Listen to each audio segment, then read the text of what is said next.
નમસ્કાર, હું કાનન માંકડ.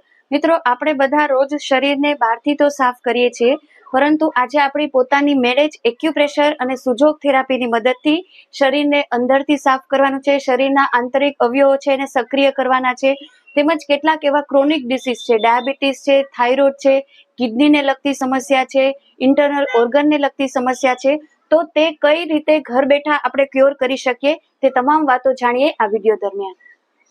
વિડીયો શરૂ કરતા પહેલા ખાસ હું ગુજરાત યોગ બોર્ડ અને ભાર્ગવીબેન ત્રિવેદી, જે અમારા એક્યુપ્રેશર સુજોગ એવી કેટલી બધી થેરાપી શીખી એના અમારા શિક્ષક છે, તો અમને ઘણી બધી થેરાપીથી અમને લાભ મળ્યો છે અને કોશિશ કરીએ છીએ કે આપ લોકો સુધી પણ અમે આ લાભ પહોંચાડી શકીએ. તો સૌ પ્રથમ આપણે આજે વાત કરીશું થાઇરોઇડ વિશે. તો થાઇરોઇડ છે તો અત્યારે દર 10 વ્યક્તિએ 7 વ્યક્તિને થાઇરોઇડ હોય છે. અને તમે થાઇરોઇડને આપણે થોડું લાઇટલી પણ લઈ લઈએ છીએ કે ડોક્ટરે આ દવા બતાવી છે અને આપણે એ દવા લઈએ છીએ, પરંતુ દવા અહીં બંધ નથી કરવાની.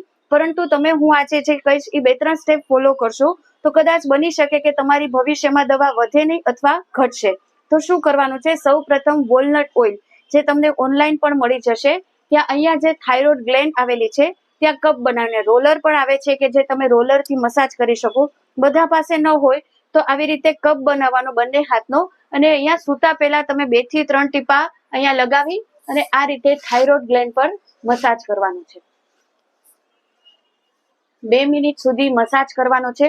હવે એક્યુપ્રેશર થેરાપીની મદદથી આપણું આખું શરીર છે, આપણા હાથ અને આપણા પગના પંજામાં છે, તો થાઇરોઇડનો પોઈન્ટ છે આપણા અંગૂઠાના છેલ્લા 2 વેઢામાં તમારે આ રીતે મસાજ કરવાનો.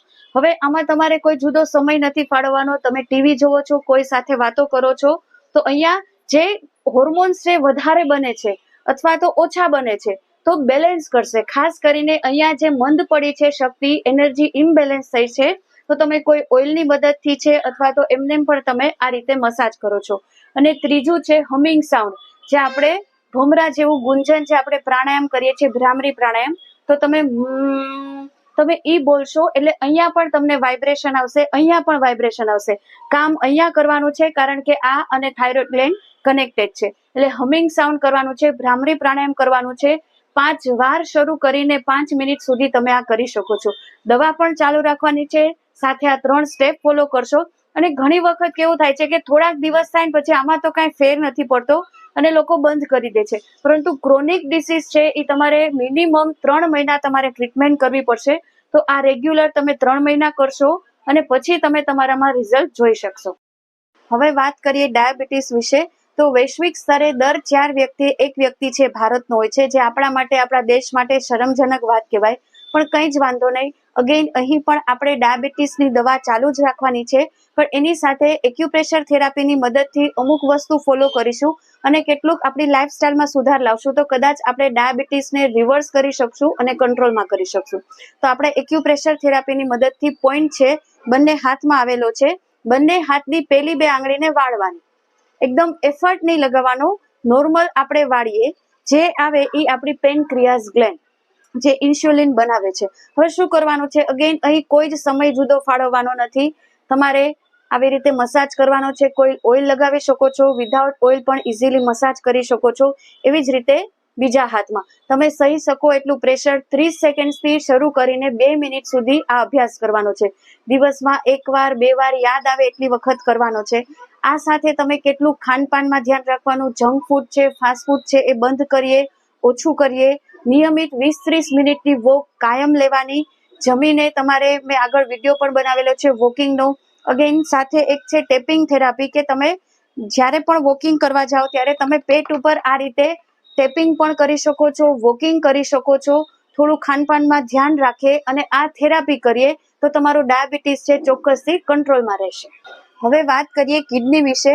અત્યારે આપણે કિડનીને લગતી સમસ્યાઓ ઘણી જોવા મળે છે, જેવી કે કિડની છે એમાં પથરી હોય, પેશાબમાં પથરી હોય, શરીરમાં સોજો આવી ગયો હોય, હાડકાને લગતી તકલીફ હોય, યુરિયા વધી ગયું હોય, યુરિનમાં પ્રોટીન પાસ થતું હોય, કિડની ફેલ થઈ ગઈ હોય, તો આવી બધી સમસ્યાઓ છે. અથવા તો તમારે કોઈ જ પણ સમસ્યા નથી પણ તમારે તમારી કિડનીને હેલ્ધી રાખવી છે, તો કયો પોઈન્ટ આવશે? તો સુજોગ થેરાપી પ્રમાણે આપણું આગળનું શરીર છે અને પાછળ હાથમાં છે આપણું પાછલું શરીર છે. હવે કિડનીના પોઈન્ટ છે એને કઈ રીતે લોકેટ કરવાના?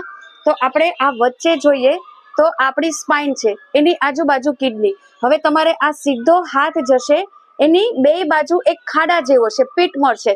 તમે જ્યારે ફીલ કરશો, મારી સાથે અત્યારે જોશો તો રાજમા શેપની આપણી કિડની હોય ને તમને સેમ અહીંયા એવું મળશે. મેં એક વિડીયો પણ બનાવેલો છે, એની લિંક પણ હું તમને 100% મૂકી દઈશ. એવી જ રીતે પાછળના ભાગમાં સીધું અને આજુબાજુ ખાડા જેવું મળશે.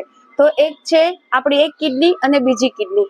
હવે તમારે સમસ્યા છે થોડી વધારે છે તો તમે રાજમાના બીન છે, જે કિડની બીન કહેવાય છે, તેને લગાવી શકો છો. કઈ રીતે લગાવવાનો છે મેં વિડીયોમાં બતાવ્યું છે. હવે તમારે એટલો સમય નથી તો તમારે શું કરવાનું, અહીંયા મસાજ કરવાનો 30 સેકન્ડથી લઈને 1 મિનિટ 2 મિનિટ આ કિડની ઉપર. પછી બીજી તમારી પાસે ટ્રીટમેન્ટ છે 50-100, 100% તમારે આ ટ્રીટમેન્ટથી તમારે કિડનીની નાની મોટી સમસ્યા છે એમાં પણ તમે પાર પડી શકશો. અને ડોક્ટરની દવાની સાથે તમે આ થેરાપી રેગ્યુલર 3 થી 6 મહિના કરશો તો તમારા ધીરે ધીરે રિપોર્ટ્સ પણ સારા આવવા લાગશે. અત્યારના સમયમાં ઇન્ફર્ટિલિટીની સમસ્યા છે, ખૂબ જોવા મળે છે.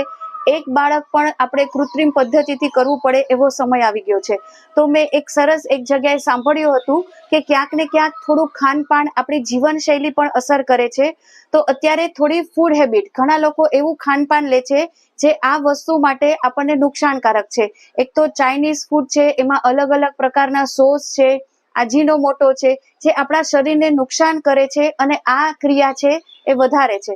તો ઇન્ફર્ટિલિટી માટે ખોરાક પણ એટલો જવાબદાર છે. તો જે લોકોને આ તકલીફ હોય બને તો આવા ફૂડ છે અવોઇડ કરે. થોડું તમને મોડા સૂવાની ટેવ હોય, મોડા ઉઠવાની ટેવ હોય તો આ ટેવને પણ તમે થોડું ક્યોર કરી અને થોડું વહેલા સૂઈ અને વહેલા ઉઠવાનું રાખીએ. આ સાથે પહેલાના જમાનામાં હાથમાં બધા ખબર હોય તો લેડીઝ છે બંગડીઓ પહેરતા. તો અહીંયા છે યુટ્રસ, ઓવરીઝના પોસ્ટ, પુરુષોના પ્રજનન તંત્ર છે, પ્રોસ્ટેટ ગ્રંથિ છે, બધું આવેલું છે. તો પહેલાના જમાના બંગડીઓ પહેરતા તો ઓટોમેટિક એક્યુપ્રેશર, અહીંયા દબાણ આવતું. એક્યુપ્રેશર એટલે શું, ચોક્કસ જગ્યાએ દબાણ. તો આ બધા પોઈન્ટ્સ દબાતા. હવે એક એક બંગડી પહેરે છે અથવા તો કંઈ જ નથી પહેરતા અને આ બધી સમસ્યાઓ છે. પીસીઓડી છે, માસિકને લગતી સમસ્યા છે, સ્પર્મ કાઉન્ટ ઓછા છે, પુરુષો સ્ત્રી બંનેમાં તકલીફ જોવા મળે છે.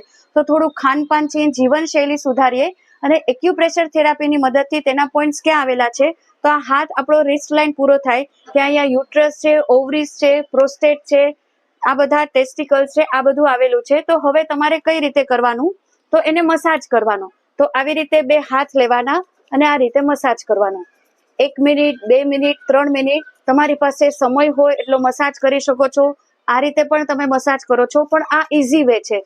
તો થોડું આ બાબતે જે લોકોને તકલીફ હોય એ જાગૃત થઈ અને ચોક્કસથી આ પ્રયાસ છે શરૂ કરી દે. હવે છેલ્લે વાત કરીએ મગજ વિશે. અત્યારે તો નાના નાના બાળકોમાં પણ યાદશક્તિ ઓછી થઈ ગઈ છે, એક જગ્યાએ મન નથી લાગતું, કોન્સન્ટ્રેશન પાવર ઘટી ગયો છે. એવી જ રીતે યુવાનોમાં, વડીલોમાં બધી મગજને લગતી સમસ્યા છે, મગજને લગતા રોગ છે વધી ગયા છે. તો આપણે સિમ્પલ બધી જ આંગળીઓની ટીપમાં છે એ બ્રેઇનના પોઈન્ટ છે. તો કોઈ જ વસ્તુ ન કરી શકીએ પણ આપણે આટલું તો કરી જ શકીએ. હવે આ દરેક ટીપ પર આ રીતે ટેપિંગ, એકદમ હળવે હાથે નહીં, એકદમ આ રીતે અવાજ આવે એ રીતે ટેપિંગ કરવાનું છે. આ બાળકોથી લઈને વડીલો સુધી કોઈ પણ વ્યક્તિ છે આરામથી કરી શકે. હવે તમારે આ વસ્તુ નથી થતી તો તમે દરેક ટીપ ઉપર 1-1 મિનિટ સુધી મસાજ કરો. આ રીતે દરેક પોઈન્ટને લઈ લેવાના. હવે તમને ખબર જ નથી કે તમારે કયો રોગ છે તો આ રીતે મસાજ કરી શકો. તો એમાં બ્રેઇનનો પણ પોઈન્ટ આવી ગયો. પણ આપણે એટલું નક્કી રાખીએ કે આખા દિવસમાં એક વસ્તુ કરવાનો સમય ન હોય તો આ રીતે રાખીએ, અથવા તો ક્લેપિંગ. જેટલું ક્લેપિંગ કરશું તો ઓવરઓલ બધા ઓર્ગનને માલિશ મળશે અને 108 તાલી છે એ 108 થી રાખે દૂર. આશા રાખું છું આ વિડીયો આપને કામ આવશે. ફરી મળીએ નવા જ કોઈ વિષય સાથે. ત્યાં સુધી રજા લઉં. નમસ્કાર.